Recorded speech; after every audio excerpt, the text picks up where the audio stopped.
her youngest daughter. I'm honored to share with you what a wonderful daughter, wife, mother, grandmother, and great-grandmother she was to our family. My mom, Joanne Law, also goes by her Chinese name, Gan Zhou Fok. Born in a village called Huiping in the province of Guangdong, China, on November 29, 1934. She was an only child, raised solely by her mother when her father passed away fighting a war. Mom was only less than a year old when her father passed away. Joanne Law, Gan Zhou, our mom, was a kind woman with a gentle heart and gentle soul.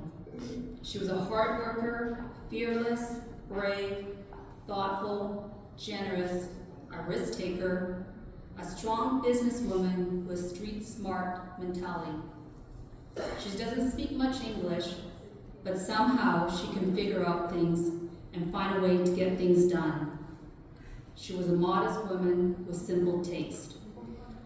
She would always welcome you to her business or her home with a warm smile and greet you with a firm handshake.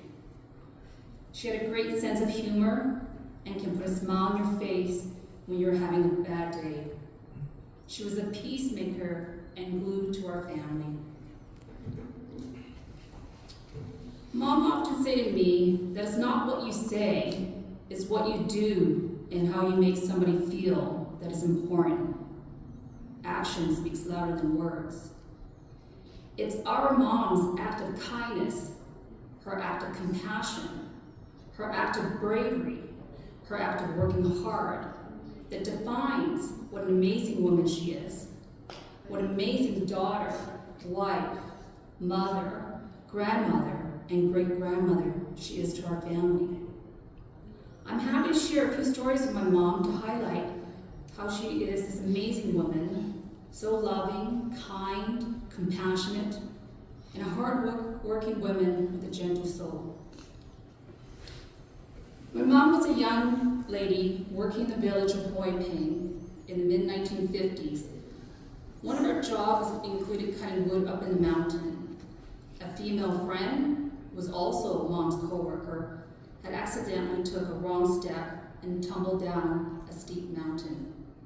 Mom jumped into action, and along with one of her male co-worker, then scrambled down the steep mountain to find her. They did find her, barely alive, and she had lost a lot of blood.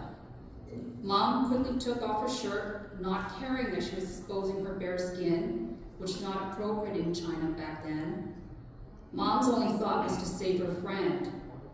The shirt she took off was to tie around her friend's head to apply pressure on the cut and help minimize the loss of blood. The only way to get her friend back to safety, to the top of the mountain, was to carry her friend's body on my mom's back. Climbing up the mountain was not easy, especially when you're carrying another human body on your back. Mom would climb up the mountain by grabbing hold of any tree or branches. Her male co-worker climbed behind them to steady her friend's body on Mom's back.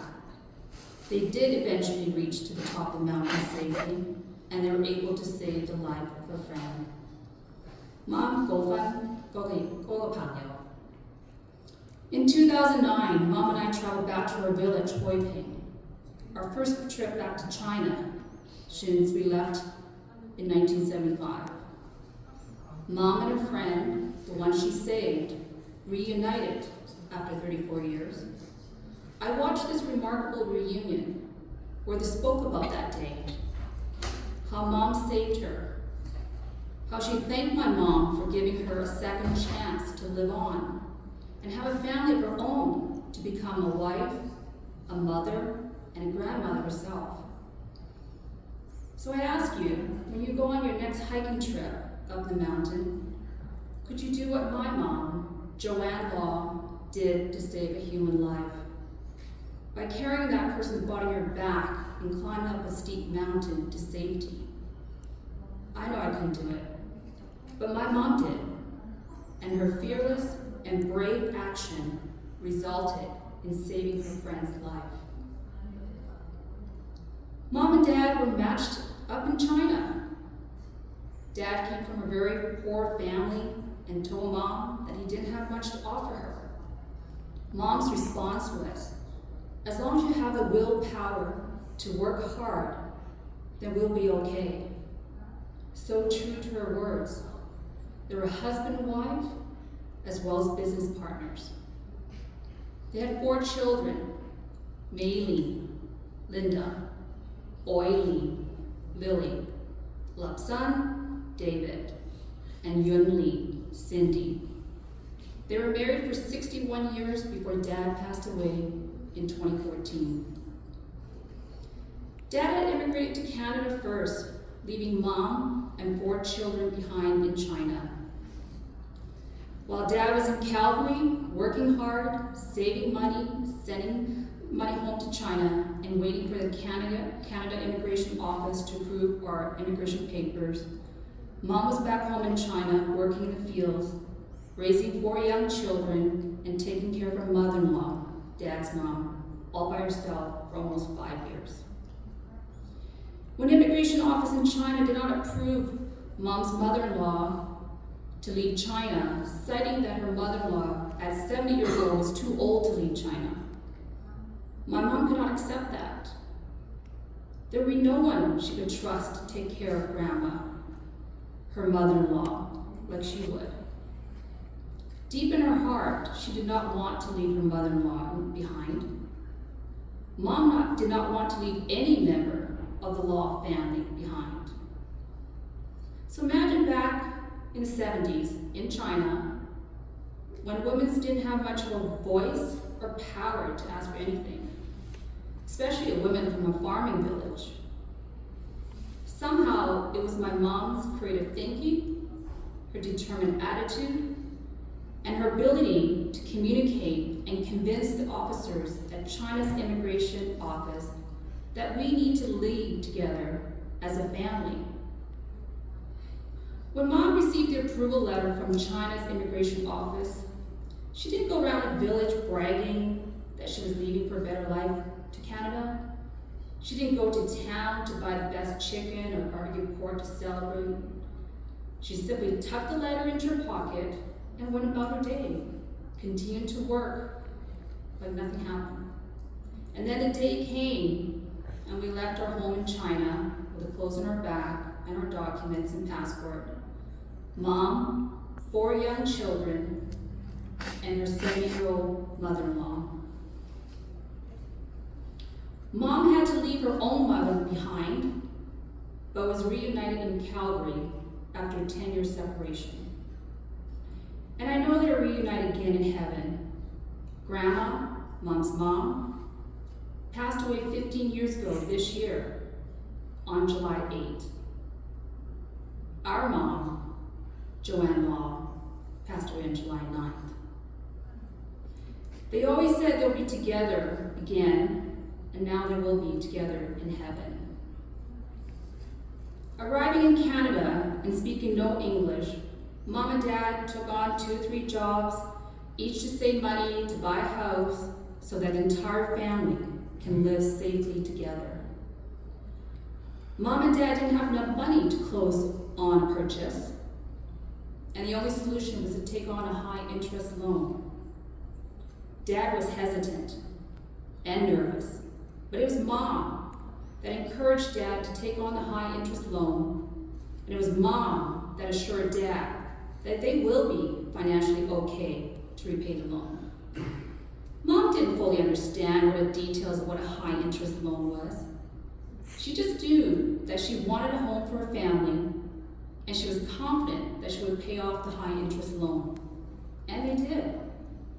The loan was paid off in less than a year.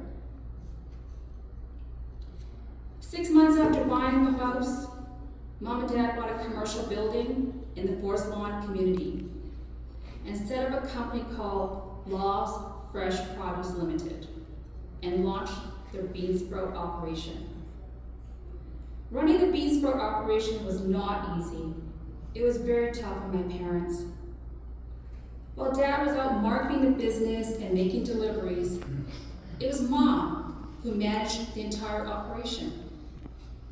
Mom did all the heavy lifting, preparing the mung beans, watering them, and when the mung beans grew to bean sprouts, Mom had to wash, dry, and package the bean sprouts for their customers.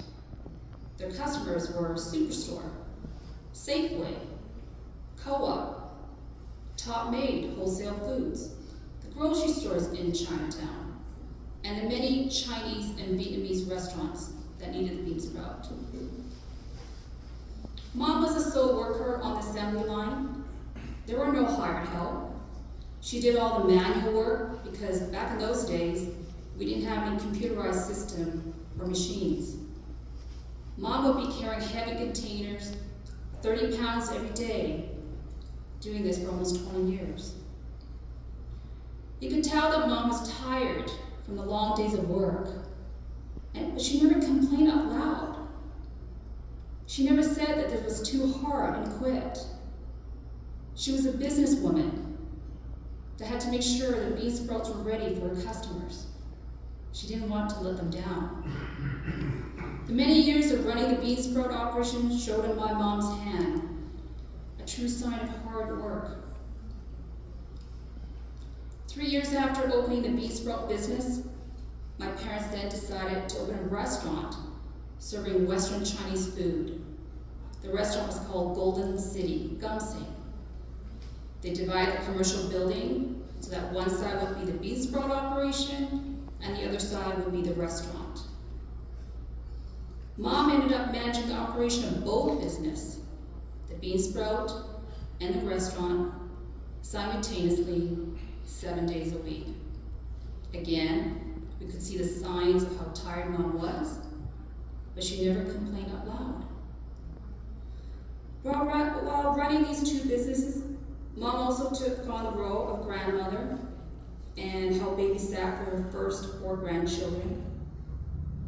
Mom and Dad also took time to take the family, all the children, on our annual trip to Banff in Dad's blue Chev.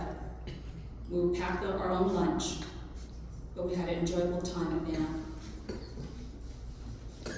In 2001, as soon as my mom and Dad finally retired their business in Calgary, Mom jumped on a Greyhound bus and traveled by herself to Edmonton to run the operation of a franchise business they owned called Tiki Ming that was located in the food court of the Kingsway Garden Mall in Edmonton. Mom barely spoke much English and had only been to Edmonton probably twice, and it's always been a family trip to West Edmonton Mall. But she was so brave to just leave everything behind in Calgary, to work and live in Edmonton, a city that she knew no one. She did it because the business operation needed her. The honest truth was, she was the only one in the family that could revive the business. And again, like all the other businesses my parents owned, Mom did most of the heavy lifting. Prepping, cooking, serving customers, stocking inventory, cleaning, and a repeat of it every day. The hours were long, 12 hours each day, 7 days a week. When the mall opens, so would Tiki Ming. Mom and Dad lived and worked in Edmonton for 5 years. After selling Tiki Ming, Mom and Dad finally moved back to Calgary in December 2006. They were able to go on a Caribbean cruise together in 2007, before Mom took on another role. The role as a caregiver to her mother, our grandma, and my dad. Mom was so loving and compassionate, so patient, so gentle.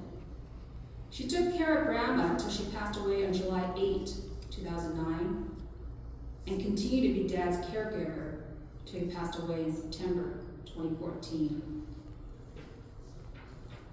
We were fortunate to spend time with just Mom for 10 years. She had worked so hard to give us, her children, a good life in Canada. So now it was our time to take care of her. We made sure Mom didn't do any work. We made sure we took her to shopping, whatever she needed. We took her out for many dim sum lunches and ordered her favorite dishes: deep fried shrimp, the meat and peanut dumpling, chu zhou san fan gao, rice cake, qiang fan. Let's not forget the chicken feet, feng zhao. We took Mom on road trips to Banff, and she also had a great time on the Alaskan cruise with my sister Lily and I. Every summer, Mom loved planting her flowers and tending to her vegetable garden. Mom was so special to us. She gave up so much for us to come to Canada, to have such a good life. Mom's most enjoyable time was spending time with her children, her grandchildren, and holding each great-grandchildren. That brought my mom so much joy. She happily displays many family photos all over home. Sometimes she'll run out of photo frames and do a collage, taping it on her mirror. Mommy, how do you name? They are my daddy. Ling wa they guy die. Big gay wing all day. Joe the whole year. Whole single. How do you name? They have a whole pang yo. Mommy, thank you for being brave to bring us to Canada, you and Dad, for us to have a better life. We are so lucky to have you as our mom. It has been an honor to share our lives with you. We'll never forget you. We will always set a place for you at the table and buy you your favorite food. We love you so much and will forever hold you close to our hearts. Rest in peace, Mommy, and just know that we will meet again. Family and friends, what a mom's way to say thank you to her family and friends was by way of sharing food, inviting you over to a restaurant or home to join for a meal. Tonight, we would like to invite you to join the family for dinner at the Royal Taste Restaurant. Thank you for your time, for joining us today to celebrate my mom, Joanne Law, Gan Jo Folk. Thank you.